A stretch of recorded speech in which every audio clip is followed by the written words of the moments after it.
First అయితే నేను ఆకుకూరలకి ఏ ఆకుకూరలోకైనా వేసుకునే పౌడర్ చూపిస్తాను. అది చేసి స్టోర్ చేసి పెట్టుకొని ఎన్ని రోజులైనా స్టోర్ ఉంటుందన్నమాట. శనగకాయల కంటే కొంచెం తక్కువ పుట్నాలు, ముడితే ఎండు మిరపకాయలు తీసుకున్నాను. తర్వాత జీరా అవన్నీ లైట్గా రోస్ట్ చేసుకొని మిక్సీ పట్టేసి పెట్టేసుకోండి. ఇప్పుడు ఆకుకూరలోకి ఎలా వేసుకోవాలి, ఎప్పుడు వేసుకోవాలి అనేది చూపిస్తాను నేను.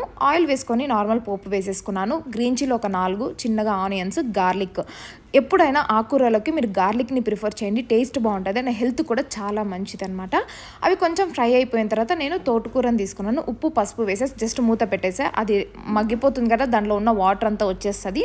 ఆ వాటర్ వచ్చే టైంలో ఈ పౌడర్ కూడా వేసేసుకొని మీకు ఎంత కావాలంటే అంత పౌడర్ వేసేసుకొని ఆ వాటర్లోనే కలిపేసేయాలి. మరి వాటర్ యాడ్ చేయకుండా అదే వాటర్లోనే కలిపేసి ఒక 5 మినిట్స్ కలిపేసినాం అనుకో ఆ కూర రెడీ అయిపోతుంది. ఇంకా సబ్స్క్రైబ్ చేసుకోకపోతే ప్లీజ్ సబ్స్క్రైబ్ చేసుకొని లైక్ చేయండి, షేర్ చేయడం మాత్రం మర్చిపోవద్దు. లైక్ చేస్తే 10 మందికి యూజ్ అవుతుంది. Thank you.